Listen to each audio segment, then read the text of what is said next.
The old courthouse in downtown Nashville had never felt so heavy. Rain tapped against the windows, dull and steady, like a heartbeat marking the seconds of tension.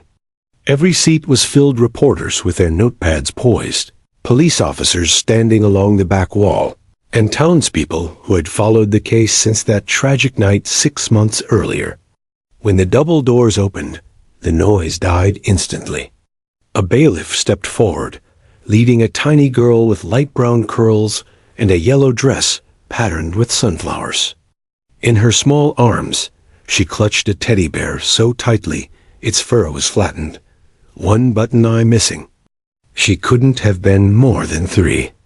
Her name was Lily Monroe, the only child of Emily Monroe, a local kindergarten teacher who had been attacked and killed in her home the previous fall. Until today, no one expected the child to appear in court. Judge Patterson, an older man with gray hair and kind eyes, cleared his throat and adjusted his glasses as the murmurs rippled through the gallery. "Order, please," he said, though his own voice carried a tremor.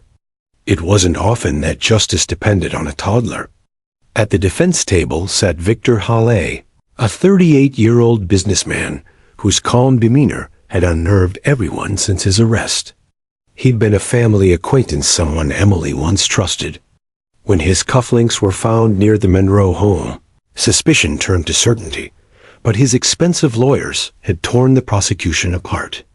Now, as Lily walked past him, Hale's smirk returned.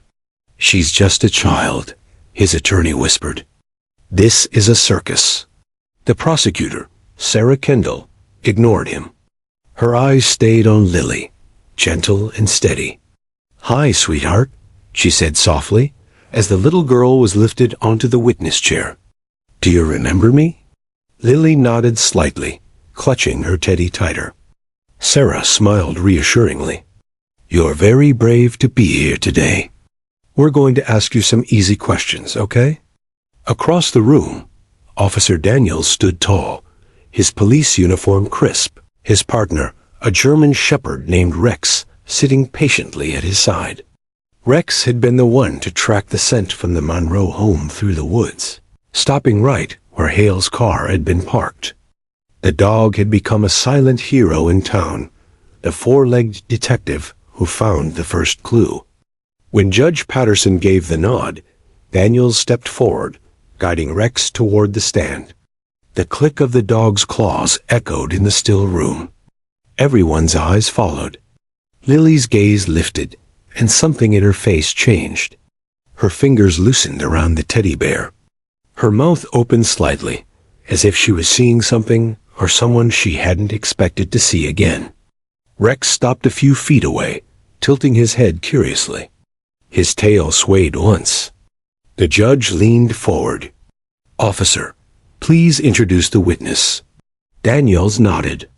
"Yes, Your Honor. This is K-9 Officer Rex. He assisted in the Monroe investigation."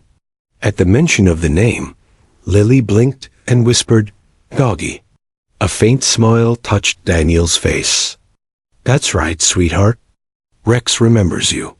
The courtroom let out a quiet breath of relief, a moment of softness amidst the tension. But before anyone could speak again, Lily's eyes shifted across the room. They landed on Victor Hall. Her lips parted again, and her small arm lifted, shaking slightly. She pointed straight at him. The air changed. Judge Patterson's gavel froze halfway down. Sarah Kendall went rigid. The defense attorney looked like he'd forgotten how to breathe. Lily's hand didn't waver. Her voice was small but clear. "Bad man." 2 words. That was all. The courtroom gasped as though hit by a wave. Somewhere in the back, a reporter's pen slipped from his fingers and clattered to the floor. Victor Hale's smirk vanished. He shifted in his seat, his eyes flicking toward his lawyer as if for rescue, but there was none. The judge finally found his voice. "Excuse me, young lady, what did you say?" Lily looked down for a moment, clutching her teddy again, and pointed once more. "Bad man hurt Mommy." The words came out trembling, innocent, yet heavy enough to crush the silence around her. Sarah Kendall's eyes glistened. She glanced at Officer Daniels, who looked stunned, his hand resting protectively on Rex's collar. The defense lawyer jumped to his feet. Objection. This is entirely improper. She's a minor, unfit to testify, and clearly coached. But no one was listening. Because in that one fragile moment, every adult in that room knew the difference between a rehearsed line and a child's truth. There was no performance in Lily's trembling voice, only raw memory, simple and pure. The judge sighed deeply, looking from the girl to the defendant. Overruled, he said finally, his tone slow and deliberate. The witness may continue. Lily's grandmother, seated behind her, covered her mouth to keep from crying. Sarah crouched beside the stand, lowering her voice. Lily, do you remember anything else about that night? The child hesitated. She looked at Rex, then back at the man. Mommy screamed, she whispered. Doggy barked. Shiny thing fell. Shiny thing? Sarah asked carefully. Lily nodded. Like this. She touched the small metal button on her teddy bear's paw. It made noise. Officer Daniels' brow furrowed. His eyes darted toward the defense table, where Hale's silver cufflinks gleamed under the fluorescent light. A realization struck him so sharp, he almost spoke aloud. Sarah noticed. Officer? He straightened quickly. Your Honor, those cufflinks. Objection. The defense shouted again, panic breaking through his voice. But the judge had already seen it. The glint, the shape, the connection. And now, so had the jury. The scene was unraveling faster than anyone had expected. Sarah turned back to Lily. You're doing amazing, sweetheart. You said shiny thing. Is that what you saw on the floor near Mommy? The little girl nodded. Yes, Doggy sniffed it. Officer Daniels swallowed hard. That was true. Rex had alerted to a metal object the night of the crime. They hadn't understood the significance then, but Lily's memory confirmed it. Every adult in the courtroom now leaned forward as if pulled by an invisible string. The judge whispered, Unbelievable. Hale's face turned pale. He shifted uncomfortably, glancing toward the jury box where 12 pairs of eyes watched him closely. His lawyer leaned in, muttering something urgent, but Hale didn't respond. His confidence had cracked. Sarah rose slowly. Your Honor, I'd like to request that the record show the witness identified both the defendant and a piece of physical evidence consistent with the crime scene. So noted, the judge said. Lily blinked up at the adults, confused by all the formality. She reached down, petting Rex's head softly. Good doggy, she whispered. Rex let out a quiet whine, then rested his head on her knee, sensing her fear fading away. The judge removed his glasses, rubbing the bridge of his nose. This is the most extraordinary testimony I've heard in 30 years on this bench. The defense attorney tried one last time. She's 3, Your Honor. She doesn't understand what she's saying. But Sarah cut him off, her tone calm but firm. Sometimes children understand more than we think. They just speak the truth without knowing how heavy it is. The courtroom fell quiet again.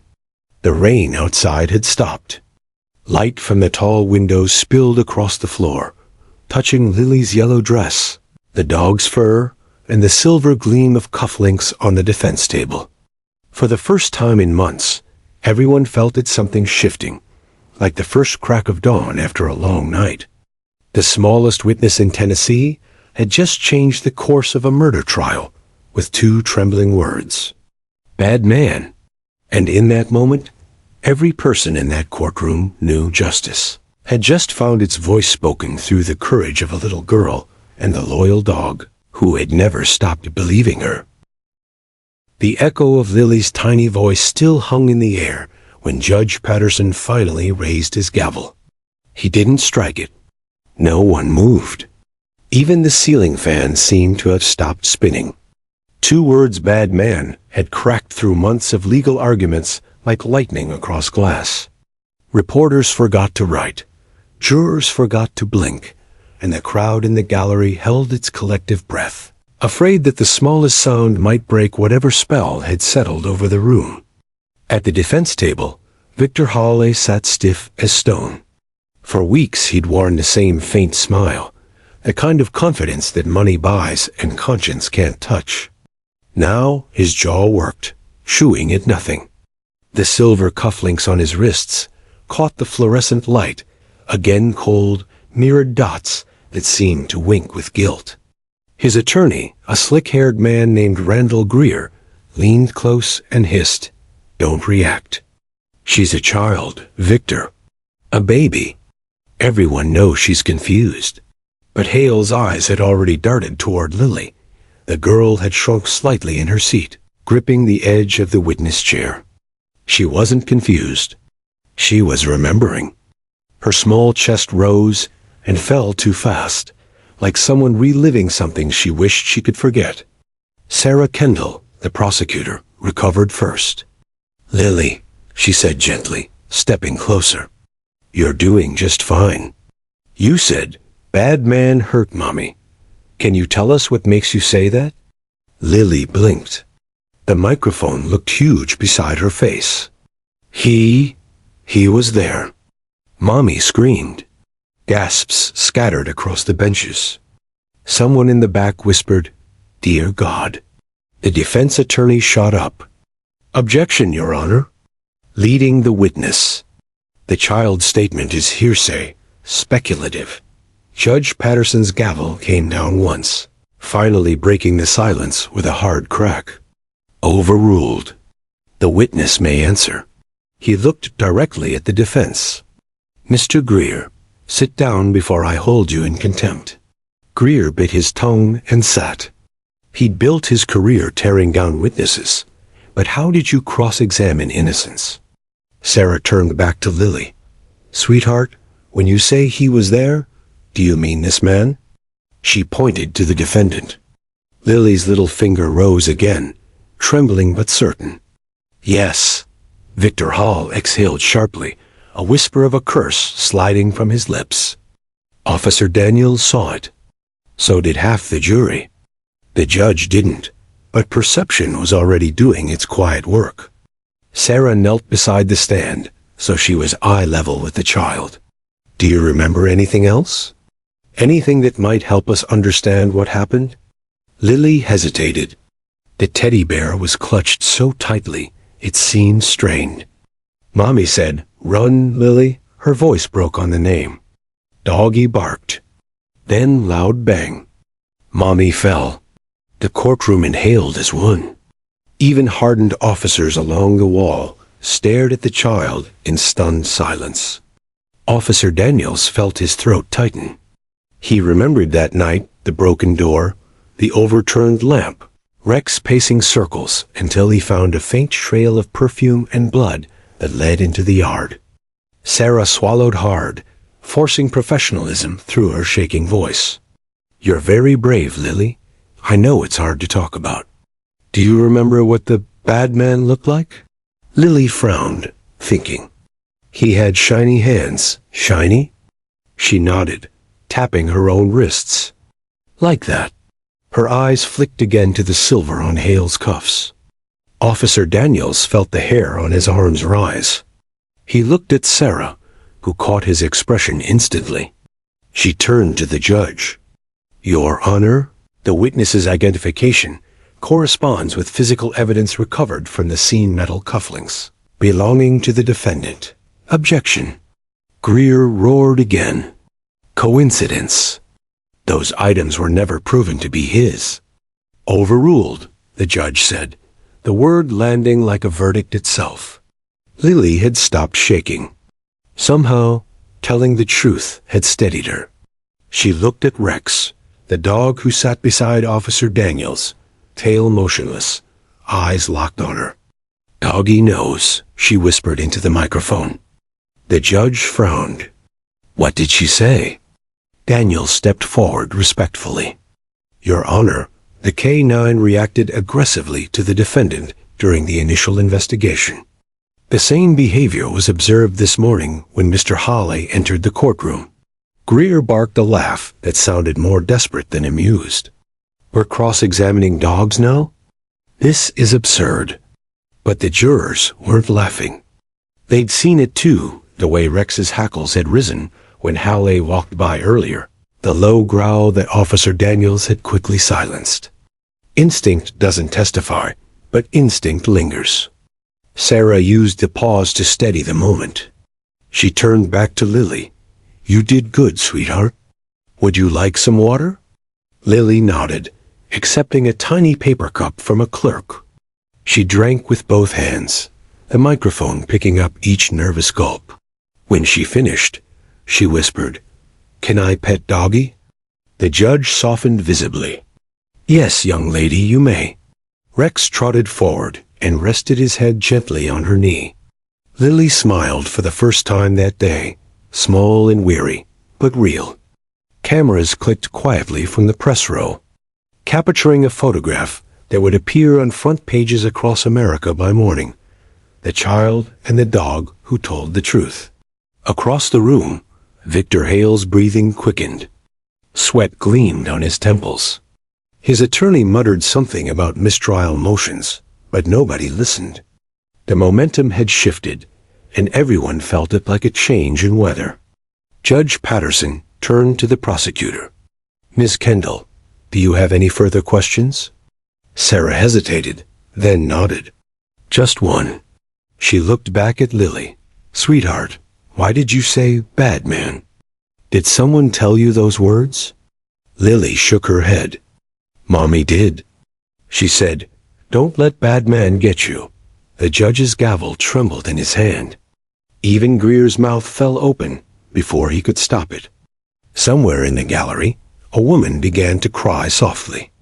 Sarah rose slowly, facing the jury. Ladies and gentlemen, sometimes the truth isn't complicated.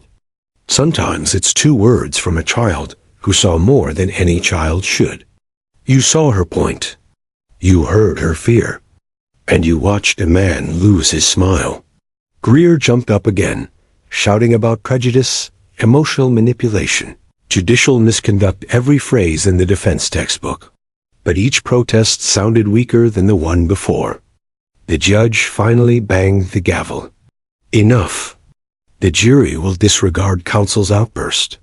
He sighed, then looked toward Lily. Miss Monroe, you may step down now. You've done very well today. The bailiff helped her off the stand. She turned once more toward Rex. Bye-bye, doggy. Rex whined softly as she walked out holding her grandmother's hand, sunlight from the hallway spilling around her like a halo. When the doors closed behind her, the courtroom seemed to exhale. Officer Daniels released a long breath he hadn't realized he was holding. Sarah Kendall straightened her files, her professional mask barely hiding the emotion in her eyes. Judge Patterson leaned back in his chair. Court will recess for 15 minutes. His voice cracked slightly. We all need a moment.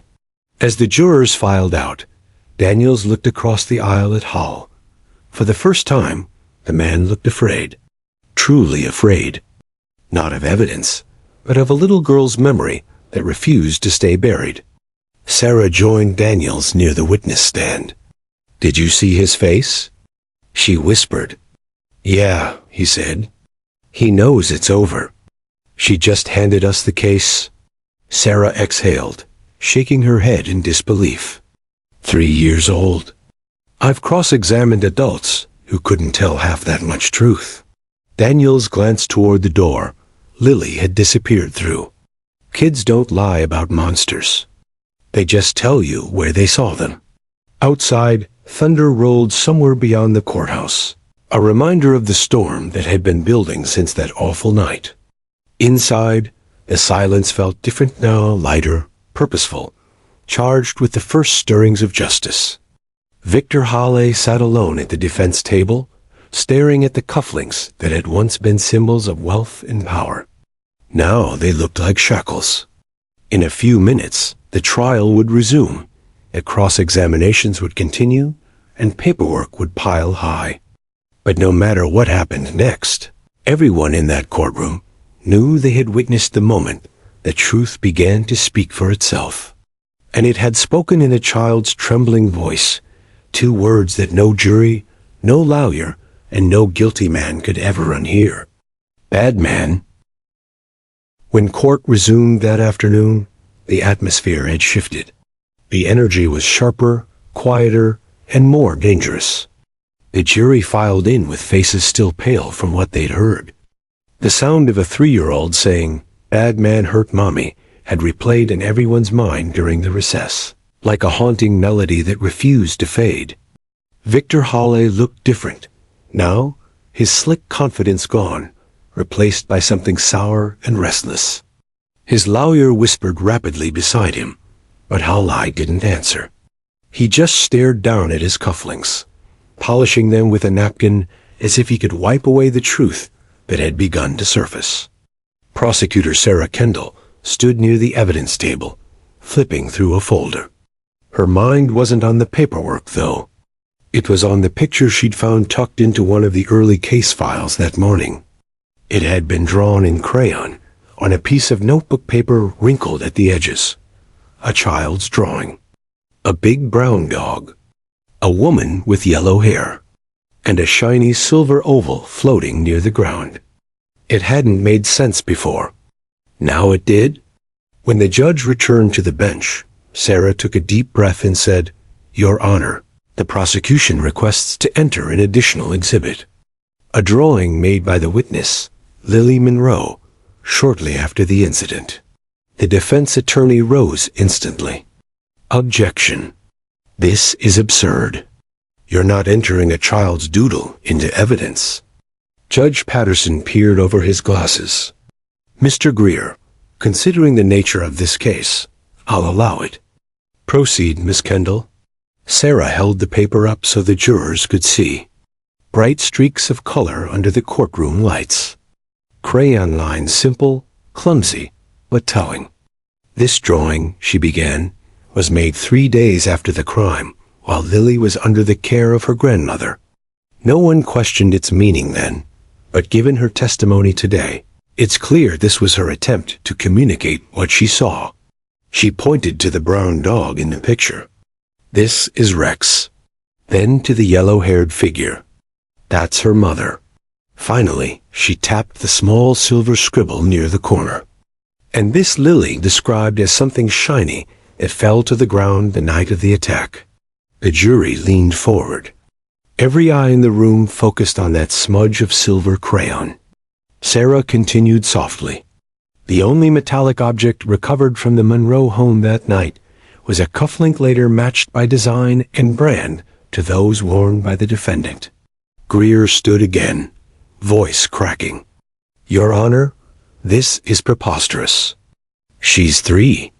She could have drawn that after seeing the cufflinks later." Sarah turned calmly to the jury. "There's one problem with that theory, counselor.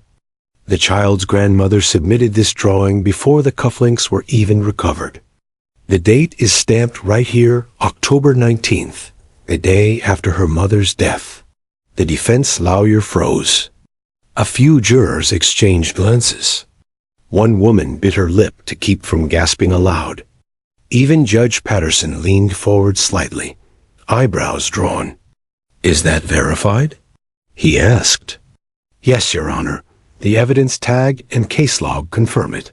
A wave of whispers rolled through the courtroom, but Sarah's voice stayed steady, low, deliberate. "Sometimes the simplest drawings hold the clearest truths. Children see what adults miss." Officer Daniels, standing near the witness box, felt pride stir in his chest. He remembered visiting Lily and her grandmother weeks ago, when she'd quietly colored in that same drawing at the kitchen table. He'd assumed it was therapy, something for comfort. Now he realized she'd been giving them the map to the truth all along. The judge nodded. "The drawing is admitted." Sarah placed it carefully on the evidence projector, so the enlarged version shone against the wall. Child's innocence turned into the clearest piece of evidence in the room. When she turned back toward Hawley, he was no longer smirking. His eyes flicked to the drawing, then to the jurors, as though trying to measure whether they believed it. The effort only made him look smaller, more exposed. Sarah folded her hands. "Officer Daniels, please take the stand." He approached, placing one steady hand on the Bible. "I do," he said when asked to swear in. "Officer," Sarah began, "you were present the night of the investigation. Can you describe what Rex found at the scene?" "Yes, ma'am." Daniel's voice was firm but quiet. "We were called to the Monroe residence around 10:45 p.m., forced entry, signs of struggle. Rex picked up a scent trail leading to the back porch, and then to the tree line. He indicated on a metallic object, partially hidden under fallen leaves. It was a single cufflink, engraved with the initials VH.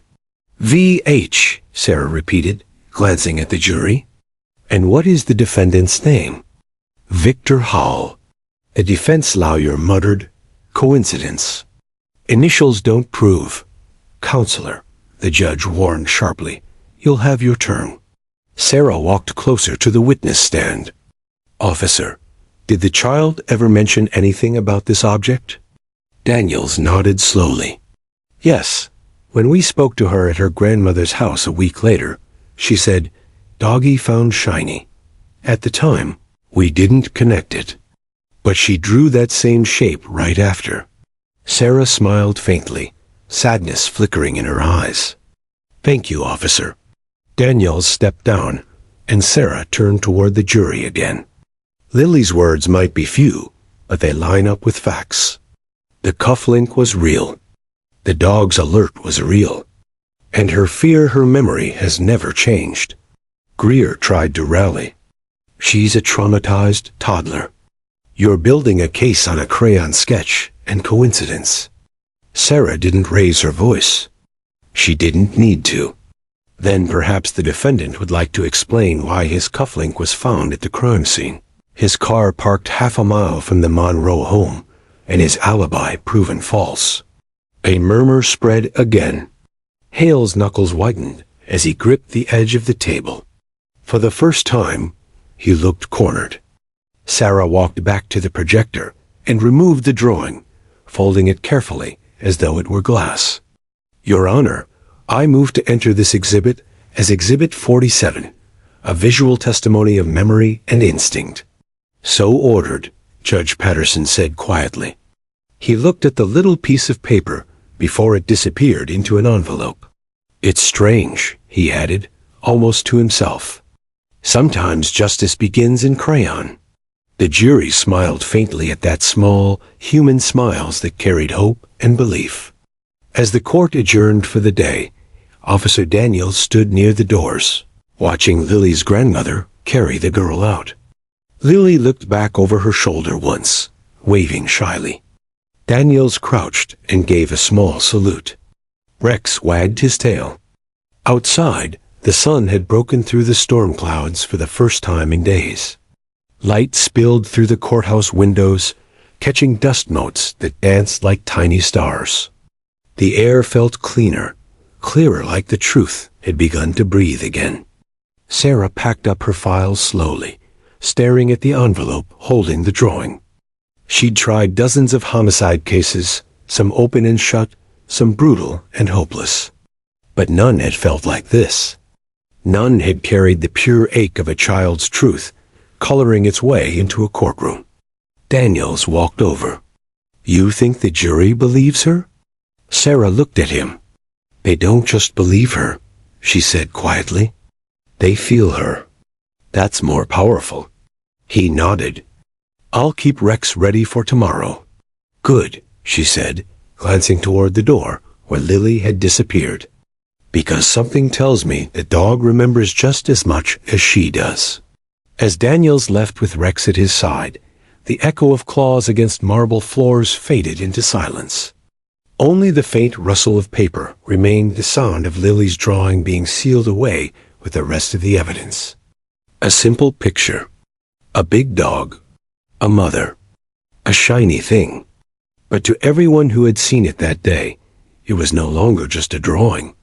It was a confession rendered in color, a child's way of shouting the truth into a world too slow to listen.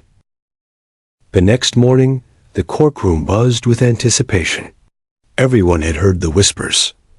They're bringing the police dog inside today. Reporters lined the benches. Cameras waiting for another moment of lightning to strike, the kind of moment that turns trials into history. Judge Patterson entered, stern as ever, but even he couldn't hide a flicker of curiosity. He knew police dogs didn't belong in witness boxes. Yet today felt different. Today, everything did. Prosecutor Sarah Kendall stood ready, her suit sharp, her eyes steady. She'd barely slept. All night, she'd replayed Lily's words, the crayon drawing, the shimmer of that cufflink under the evidence light. Something still didn't fit, and she suspected Rex, the German Shepherd, knew what humans didn't. When Officer Daniels entered with Rex at his side, a hush fell across the room. The big dog moved with calm precision, disciplined, alert, every muscle alive. Yet when his eyes met Lily's, seated quietly beside her grandmother, his tail gave one gentle wag. The judge's gavel tapped once. "Ms. Kendall, proceed." Sarah nodded. "Your Honor, the prosecution calls Officer Rex, represented by his handler, Officer Daniels." Laughter rippled faintly through the room, but Patterson only smiled. "Proceed, counselor. Let's see where this goes." Daniels took the stand. Rex sat beside him, perfectly still, like a soldier awaiting orders. Sarah approached slowly. "Officer Daniels, how long has Rex served with you?" 6 years, ma'am. K-9 unit, tracking, narcotics, search and rescue, and occasionally courtroom demonstrations. "And what makes him special?" Daniels glanced down. "Instinct. You can't train it entirely. You can guide it, but the good ones, they just know." Sarah's gaze shifted to the dog. Did Rex ever indicate fear or distress around the defendant? Yes, on 2 separate occasions. Once during the initial investigation, and once last week when the defendant entered the courthouse. The defense attorney sprang up. "Objection. Dogs can't testify to emotional response." Judge Patterson raised a brow. "Overruled. Let's hear where this is going." Sarah stepped closer to Rex. The courtroom was so silent that even the click of her heels sounded like thunder. She reached into her briefcase and pulled out a small metallic object, a matching cufflink, recovered from Victor Hale's home during the search warrant. "Officer Daniels," she said softly, "I'd like to test something." Daniels nodded. "Rex, heel." Rex stood. His ears twitched. Sarah held the cufflink up, glinting under the fluorescent lights. "Do you recognize this scent?" she asked, though she was really asking the dog. Daniels gave the command. "Rex, scent check." The dog moved closer, nose twitching, inhaling the object deeply. Then his gaze lifted, past the prosecutor, past the judge, and locked directly on Victor Howe. The change was instant. His posture stiffened, hackles bristling, lips curling back in a low, rumbling growl. The entire courtroom froze. Victor flinched backward, face flushing red. "Control your mutt," he shouted, voice cracking. Daniels tightened the leash, but didn't break eye contact. "Easy, boy, easy." Rex didn't lunge. He just stared, every muscle vibrating, a living lie detector that had found its target. The jury leaned forward, breathless. Even the court clerk had forgotten to type. Sarah's voice was calm, but carried weight. "Officer, what does that behavior indicate?" Daniels answered quietly that he's identified a familiar scent, one tied to a traumatic or threatening event, which means... It means Rex recognizes this man's scent as the same one from the Monroe house the night of the crime. "Objection." A defense lawyer bellowed. Circumstantial, speculative, unscientific. But before he could finish, something unexpected happened. Lily, sitting with her grandmother, holding a stuffed toy, looked toward the front of the courtroom. Her little brow furrowed. Then she did something that made every soul in that room stop breathing. She stood up. Quietly, timidly, she shuffled forward until she reached the rail separating the spectators from the attorneys. Her grandmother tried to stop her, whispering her name, but Lily shook her head. The judge, stunned, said softly, "It's all right. Let her be." Lily looked at Rex, who immediately softened. His growl melted away, tail wagging gently as he sat down. She smiled and reached out a tiny hand to pat his head. Then, pointing her finger toward Victor Hall, she said the same two words that had started everything. "Bad man." The words weren't loud, just a whisper carried through tears, but they struck harder than any closing argument ever could. Victor's jaw tightened. His lawyer touched his arm, but Victor jerked away, muttering, "This is ridiculous." Rex stood again, low growl returning. And then silence, until Sarah said, softly, "No further questions." Judge Patterson looked down at the trembling little girl, and then at the man sitting across from her. "Mr. Greer," he said to the defense attorney, "you may cross-examine, if you dare." But Greer didn't rise. His hands were folded tight. His client sat pale as marble. The bailiff approached quietly. "Your Honor, may we escort the witness out?" Patterson nodded. "Yes, and thank you, Miss Lily." As the grandmother lifted her, the courtroom stood. No order, no signal, just instinct. The jurors, the press, even the defense witnesses rose to their feet in silent respect. Rex followed her out with slow steps, ears down, eyes never leaving her until she disappeared behind the door. When the door closed, it felt like the world had exhaled. Sarah returned to her table, her hands shaking slightly. She glanced at Daniels. "That wasn't planned." "I know," he whispered. "But it was real." Outside, in the hallway, Lily knelt beside Rex and wrapped her tiny arms around his neck. "Good doggy," she whispered. Daniels crouched next to them, emotion tightening his throat. Rex licked her cheek once, as if sealing a promise. Back inside the courtroom, the judge leaned back and said quietly, "Well, counselor, I've been on this bench 32 years. Never seen truth walk out of the room on four legs and pigtails before."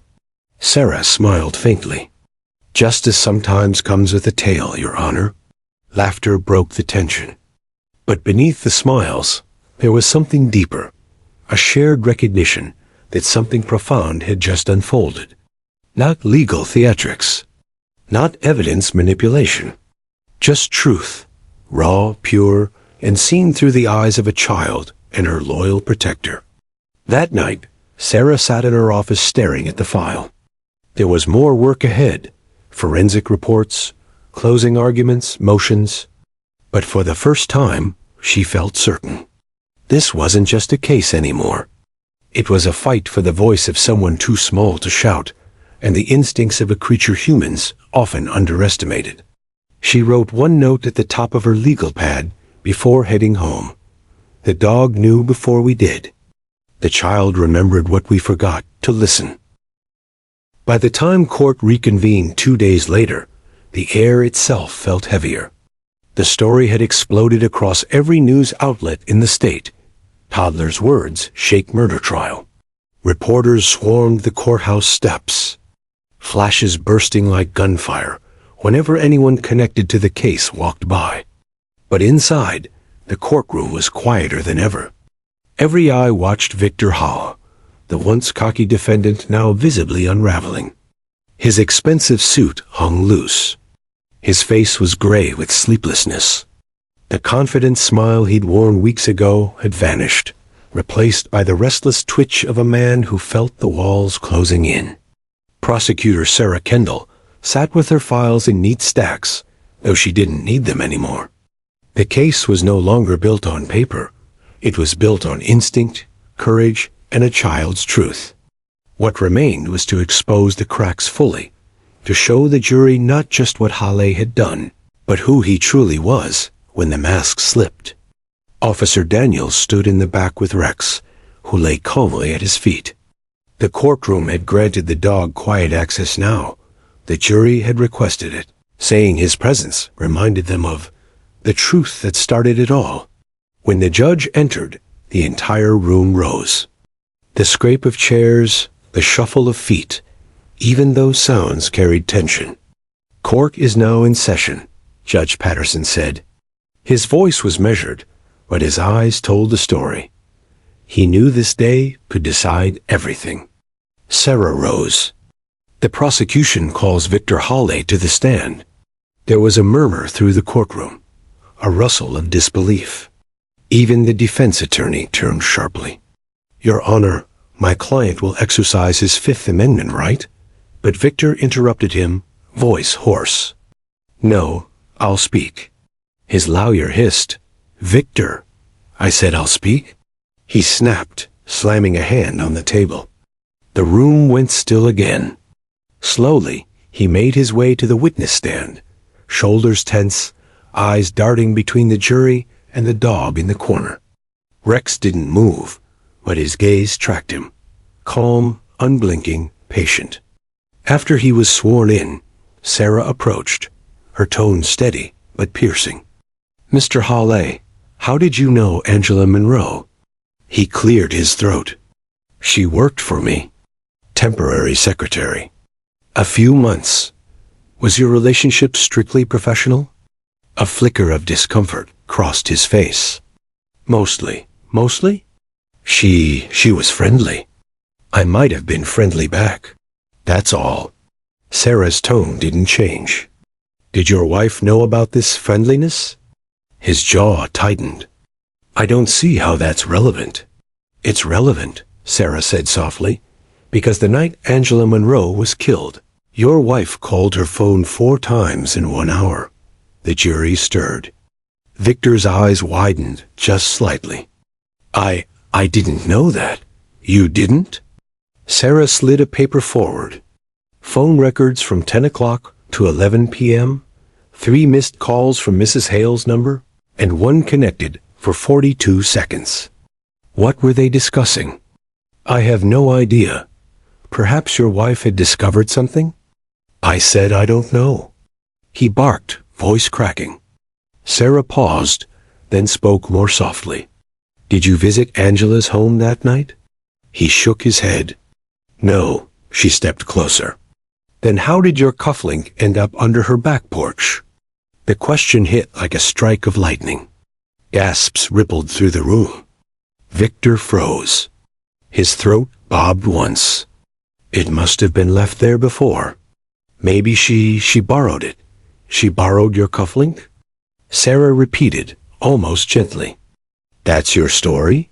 He looked trapped now, eyes flicking toward his attorney, who had his head in his hands. Sarah walked toward the evidence table and lifted a small folder. "Mr. Hale, your wife filed for divorce 3 days before Angela Monroe's death. You were served the morning before the murder." He stared at her, lips trembling. "I didn't?" She cited infidelity and financial fraud. "Did you think Angela told her?" "I don't." "Did you confront Angela that night to keep her quiet?" He slammed his fist on the stand. She was supposed to keep her mouth shut. The words slipped out before he could stop them. His voice echoed like a gunshot in the silent room. He froze, realizing what he'd said. The defense attorney rose instantly, shouting, "Strike that from the record." But it was too late. Every juror was staring at Victor now, at the sudden flash of raw guilt that no lawyer could scrub clean. Sarah's voice dropped to a whisper. She was supposed to keep her mouth shut? Victor leaned back, panic in his eyes. "That's not, I didn't mean." But Rex had stood up again. No growl this time. Just a deep, rumbling exhale, the sound dogs make when they sense danger, fear, or lies. The room went completely silent, except for the faint click of claws against marble as Rex moved closer, his leash loose in Daniel's hand. He stopped near the stand, sitting just a few feet away from Holly, eyes locked on him. Victor's hands began to tremble. Sweat beaded on his forehead. "Get that animal away from me." Sarah didn't move. "He's not going to hurt you," she said quietly. "He's just listening." Judge Patterson didn't interrupt. He watched in quiet awe, as if realizing this wasn't a legal proceeding anymore. It was a reckoning. Victor looked down, face pale. "I didn't mean to, She wouldn't stop threatening me." Sarah's voice softened, almost compassionate. "So you went to her house?" His breath came shallow. "I just wanted to talk, but it got out of control." He swallowed. She screamed. "I tried to make her stop." "I didn't mean." The words cracked apart, as if they'd broken something inside him. A soft gasp came from the jury box. One woman covered her mouth. Daniels closed his eyes for a moment. Sarah stepped back slowly. "Your Honor, I believe the defendant has just confessed." The defense attorney stood up, shouting incoherently about coercion and emotional manipulation, but nobody was listening. The room felt like it was vibrating with the weight of what had just been said. Judge Patterson leaned forward. "Mr. Hawley, are you admitting to causing Angela Monroe's death?" Victor's shoulders slumped. His voice, merely a whisper. It wasn't supposed to happen. Sarah closed her eyes. "That's still a confession." The judge nodded gravely. "Let the record show the defendant has acknowledged responsibility for the death of Angela Monroe." Rex sat perfectly still, gaze unwavering, as if confirming the truth the moment it left Hale's mouth. The gavel struck once. "Court is adjourned until sentencing." Victor Hale's face crumpled. Officers approached to escort him out, but he didn't resist. As he was led past Daniels, Rex gave a low growl, not of aggression, but of judgment. A kind of sound that said, "I remember." Outside the courtroom, reporters swarmed the hallway again, shouting questions no one had the strength to answer. Sarah walked past them silent. Lily and her grandmother were waiting by the exit. When Lily saw Sarah, she ran forward and hugged her leg tightly. Sarah knelt down, brushing a strand of hair from the girl's face. "It's over, sweetheart." Lily tilted her head. "Doggy made him tell?" Sarah smiled through tears. "Yes," she whispered. "Doggy made him tell." Rex wagged his tail once, slow and steady. The sound of his breathing filled the quiet corridor, a sound of justice done, not by force or fury, but by instinct and truth. And for the first time in months, the air around them felt light again. The day of sentencing dawned gray and heavy, the kind of morning when even the sky seemed reluctant to open its eyes. Outside the courthouse, crowds gathered early, journalists, townspeople, and strangers who had followed every update of the case that had captivated the nation. Inside, the same courtroom where a child's 2 words shattered deceit now felt transformed. The walls seemed softer somehow, the light dimmer, as though the room itself was remembering what had unfolded within it. Victor Hawley sat at the defense table, pale and shrunken, wrists bound in steel cuffs that caught the light with every nervous movement. Gone was the polished businessman with sharp suits and cold smiles. What remained was a broken man weighed down by his own choices. His lawyer stood beside him, eyes hollow. The plea deal they'd scrambled to arrange after the confession had fallen through. The evidence was overwhelming, the emotional resonance irreversible. Today, all that remained was judgment. Judge Patterson entered the room, robes sweeping across the floor like a curtain about to fall. "We are here," he began, "for sentencing in the case of the state versus Victor Hawley, convicted of second-degree murder of Angela Monroe. A low murmur passed through the room, the finality of it settling like dust. Sarah Kendall rose from her chair, holding her closing statement. But she didn't look at her notes. She looked at Lily, seated quietly with her grandmother near the front. The child's small legs dangled off the wooden bench, swinging gently. She clutched the same stuffed toy Rex had nudged toward her during the trial, a small plush version of a police dog. Sarah took a deep breath. "Your Honor," she began, "this case was never just about evidence or confessions. It was about a voice that the world nearly ignored, a voice too small to shout, yet powerful enough to echo through this courtroom." She turned slightly toward Lily. A little girl saw something no child should ever see. She couldn't explain it the way adults do, with details and logic. But she told the truth in the only way she knew how. The courtroom was silent. Even the court reporter's fingers slowed. Sarah's eyes moved to Rex, sitting quietly by Officer Daniel's side, wearing his vest that read K-9 Unit, Justice County Police. "And sometimes," she continued, her voice softening, "truth doesn't just come from words. It comes from instinct, from those who sense the goodness or darkness that people try to hide." She paused, then faced the judge again.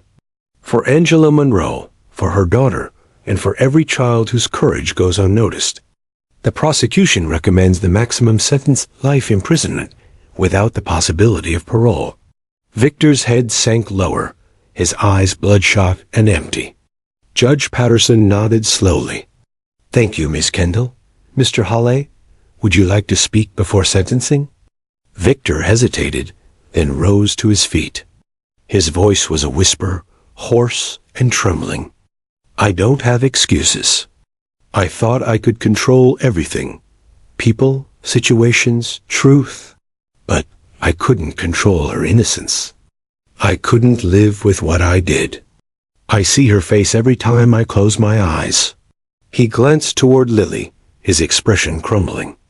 "I'm sorry. I know sorry isn't enough." Lily's grandmother pulled the girl close, shielding her from the sight. The courtroom remained silent, not out of forgiveness but exhaustion, the kind that follows a long storm. Judge Patterson's gavel struck once.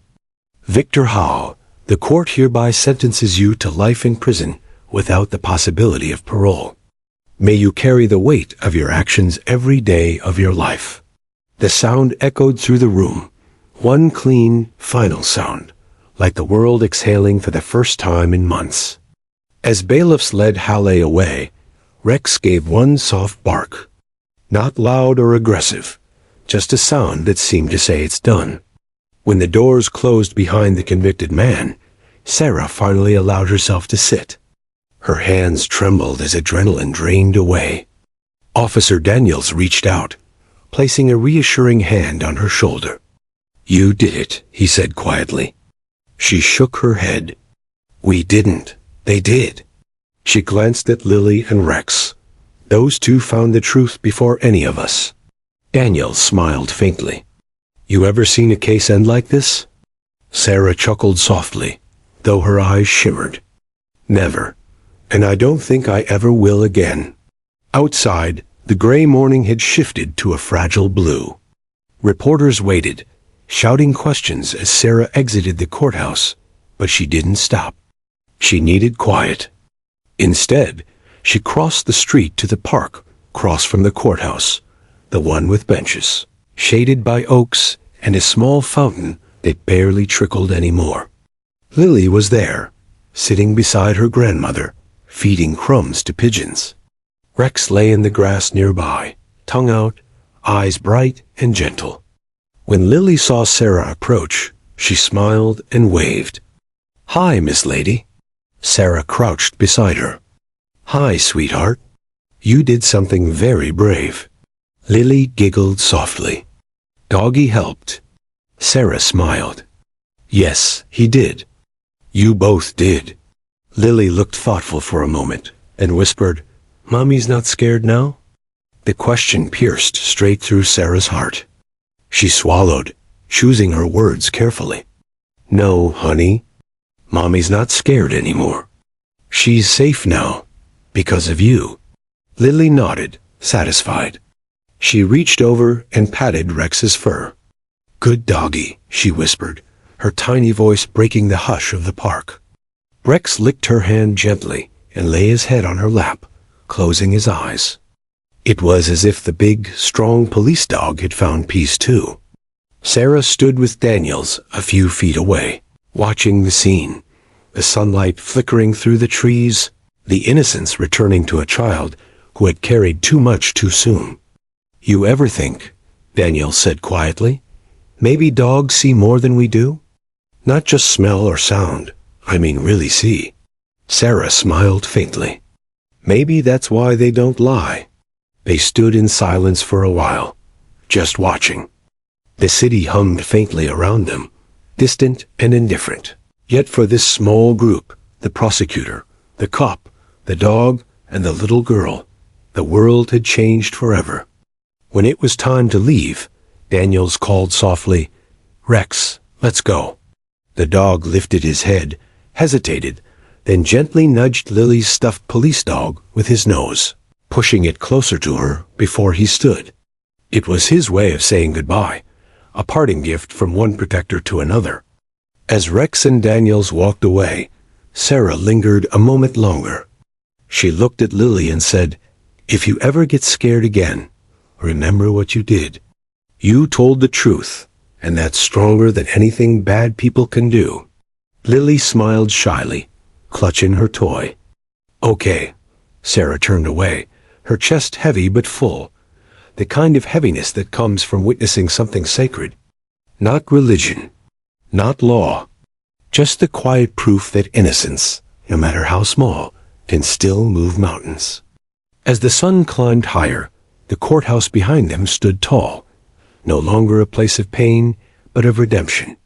And somewhere deep inside that building, in an evidence locker marked Exhibit 47, lay a small crayon drawing of a brown dog, a woman with yellow hair, and a shiny silver oval.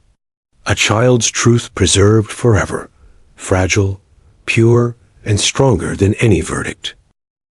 3 weeks had passed since the verdict, and the small town of Silver Creek was finally beginning to breathe again.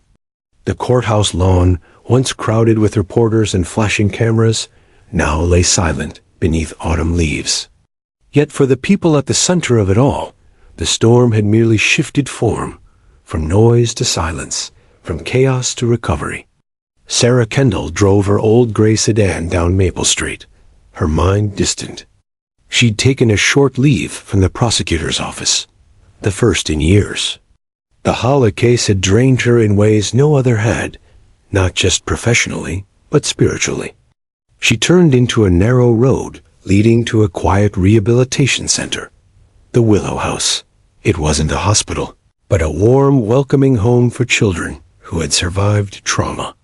White walls covered in finger paint drawings, shelves lined with storybooks, and the smell of apple-scented soap in the halls. Inside, laughter echoed faintly, a good kind of sound, timid but growing stronger.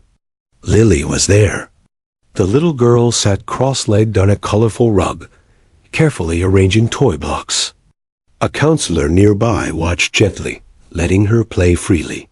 It had taken weeks of therapy, careful words, and silent patience. But Lily was talking again, not in the cryptic, fearful phrases she once did, but in full sentences, soft and pure. Sarah paused at the doorway, unseen for a moment. She felt something twist in her chest, a strange mixture of sorrow and pride. This tiny human, once trembling and mute, now giggled when a tower of blocks toppled over. "Miss Sarah?" Lily spotted her and waved excitedly. The blocks tumbled as she ran forward, her stuffed toy Rex dangling from her arm. Sarah crouched to catch her. "Hey there, sweetheart. You building castles again?" Lily nodded.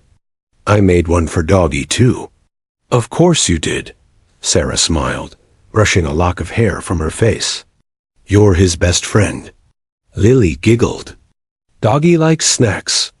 Sarah laughed softly. You're probably right about that. Just then, a voice came from behind them, firm but gentle. She's been waiting all morning for you. It was Officer Daniels. He stood at the doorway in plain clothes, Rex sitting obediently at his heel. The dog wagged his tail the moment he saw Lily, letting out a soft bark. Lily gasped with joy. Rex! She ran straight toward the German Shepherd, arms wide. Daniels nodded once, giving the command, Gentle, Rex.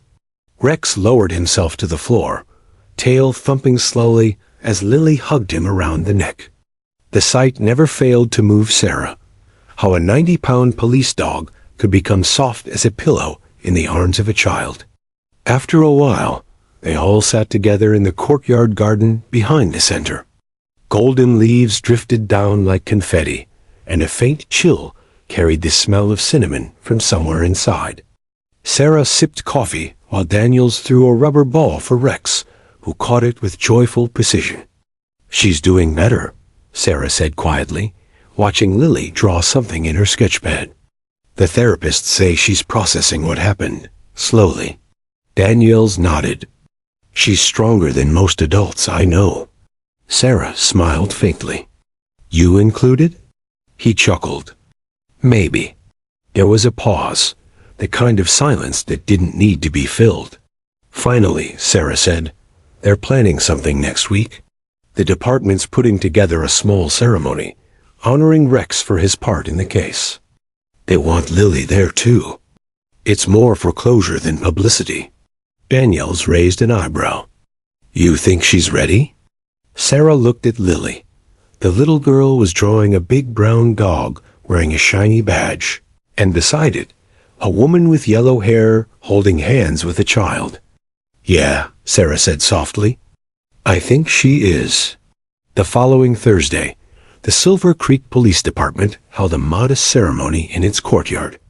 No media, no chaos, just a few officers, family members, and local townsfolk who had quietly supported the case.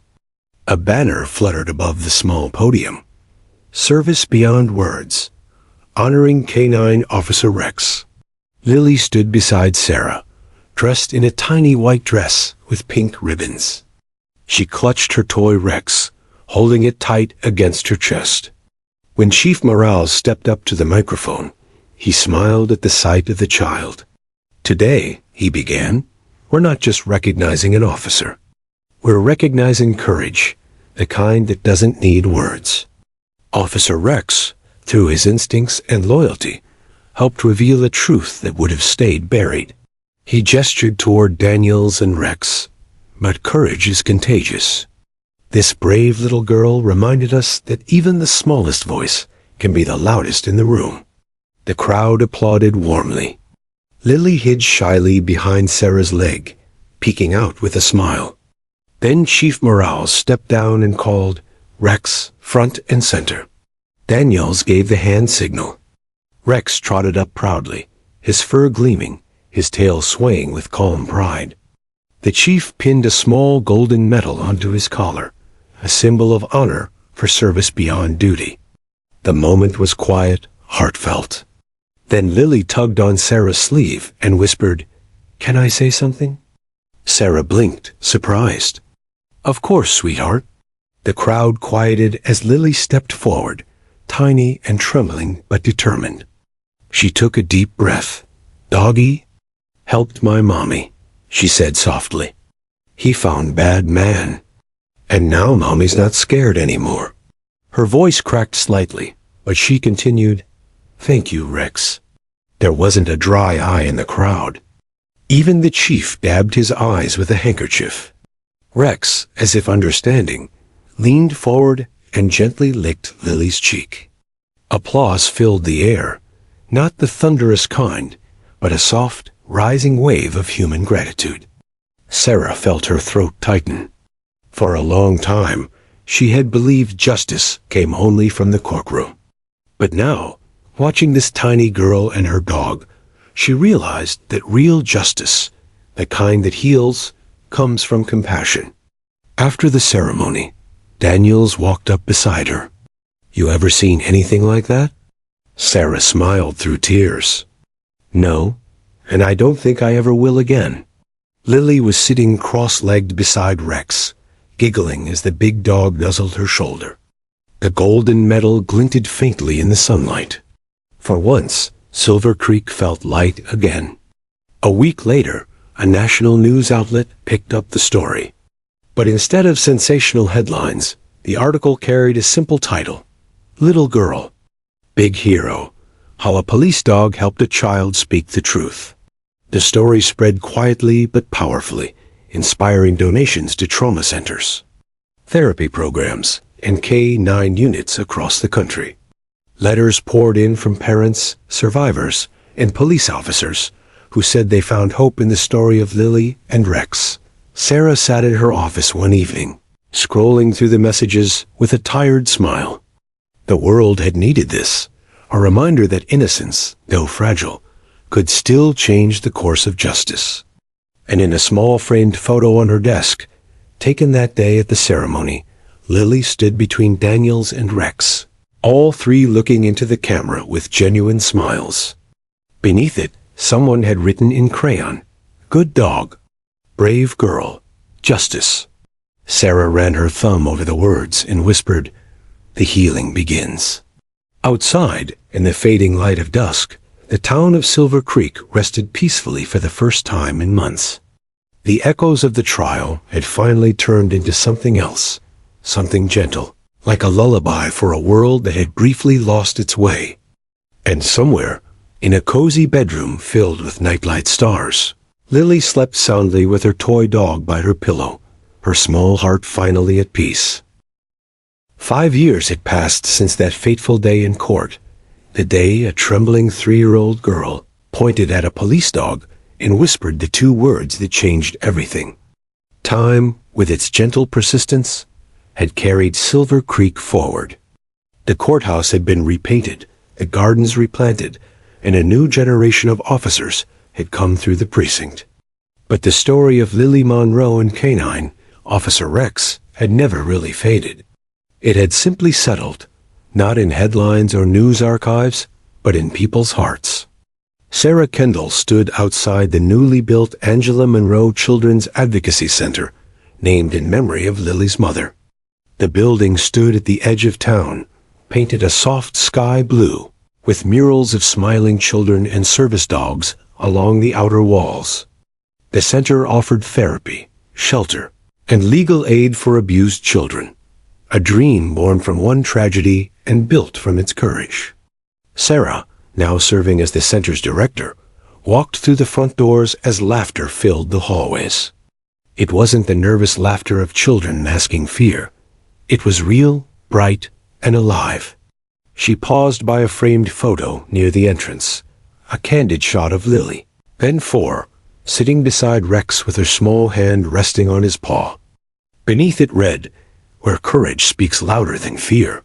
As Sarah looked at the picture, she heard a familiar bark echo from down the hall. A smile tugged at her lips. "I know that bark anywhere," she murmured.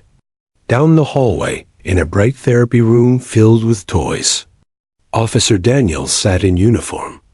Older now, his once dark hair streaked with gray, while Rex, his trusted partner, lay peacefully on a blanket beside a small group of children. "Hey, old man," Sarah said teasingly as she entered. Daniels chuckled. "You mean me or him?" "Both," she replied. Rex lifted his head, ears perked. The years had slowed him, but his eyes still held the same warm intelligence, that deep, loyal awareness that once cut through the lies of a courtroom. "He still loves this," Daniels said, scratching behind Rex's ear. "We come twice a week now. Therapy dogs for the kids. He's the calmest presence in this whole building." Sarah knelt, brushing her hand over the old dog's fur. "He's a hero, and he knows it." Rex's tail thumped softly in response. Just then, the door opened, and a teenager stepped in, holding a tray of juice boxes and cookies. She had long brown hair tied back in a ponytail, and eyes that held a gentle, wise calmness, well beyond her years. "Hi, Miss Sarah," she said, smiling brightly. Sarah's heart lifted. "Lily, I didn't know you were coming today." Lily grinned shyly. "Grandma said I could volunteer after school." Daniels rose from his chair. "You've grown taller since last week." Lily laughed. "You say that every time." She walked straight to Rex, kneeling down to hug him. The dog leaned into her affection, letting out a deep, content sigh. "He still remembers," Lily whispered, her voice soft. "Every time I come in, he acts like it's the first day we met." Sarah felt a lump rise in her throat. "He's never forgotten you, Lily. You're part of his story, and his healing, too." Lily looked up, eyes shimmering. "He helped me talk again, remember? When everyone kept asking what I saw, I didn't know how. But when Rex was there, I just felt safe." Daniels nodded slowly. "He has that effect on people." They sat together for a while, watching as the children played nearby. Children who, like Lily once had, carried silent wounds they couldn't yet put into words. And yet, in this room, surrounded by laughter and soft barks, healing didn't need to be spoken to be real. Later that evening, the town gathered at the local community hall for a special ceremony. The event, titled Echoes of Courage, honored heroes who had contributed to child advocacy programs across the state. When Sarah stepped up to the microphone, she could see hundreds of faces, officers, therapists, survivors, families, all drawn together by one story that had begun with a frightened toddler and a loyal dog. "5 years ago," she began, her voice steady but emotional, "a 3-year-old girl walked into a courtroom and reminded us what truth looks like, small, trembling but unshakable." She looked toward Lily, seated in the front row beside her grandmother. The teenager gave her a proud, teary smile. Rex sat at her feet, wearing a small blue bandana embroidered with gold letters that read Hero of Hearts. "That little girl," Sarah continued, "and one extraordinary canine officer changed more than a case. They changed how we listen, to children, to instincts, to compassion. Because sometimes justice isn't found in the loudest voice in the room. It's found in the quiet courage of the smallest one." Applause filled the hall. Even Rex barked once, as if in agreement. When the ceremony ended, reporters gathered around Lily for short interviews, but she handled it with quiet grace. One journalist asked, "Lily, when you think of what happened all those years ago, what do you remember most?" Lily thought for a moment, then smiled. "I remember Rex's eyes. They made me brave." Her answer rippled through the crowd, simple and profound. A few months later, Rex passed away peacefully in his sleep at Daniel's home. He was 12 years old. The department held a small service for him. No fanfare, no cameras, just family, officers, and those whose lives he had touched. Lily stood beside Daniels as they lowered a polished wooden box beneath a tree behind the precinct. A small plaque was placed beside it. Canine Officer Rex, protector, healer, friend. Tears filled Lily's eyes, but she didn't cry out. Instead, she whispered something soft, the same words that had changed everything years before.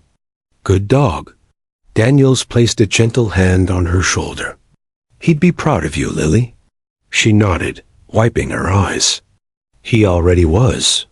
Years later, Lily would grow into a strong young woman, studying child psychology and returning to work at the same advocacy center that had helped her heal. She often told her story in classrooms and community events, but never for pity, only to show that courage could be small and still change the world. One spring afternoon, she stood in front of a group of children at the center. She held up a framed photo of Rex and said, "This dog taught me how to talk again. Not with words, with courage." The children listened, wide-eyed, hanging on every word. Afterward, as Lily packed up her things, Sarah walked up beside her, smiling. You've become quite the speaker." Lily grinned. "I learned from the best." Outside, the wind rustled the trees near Rex's memorial. A single leaf drifted down, brushing against Lily's shoe. She looked toward the sky and smiled.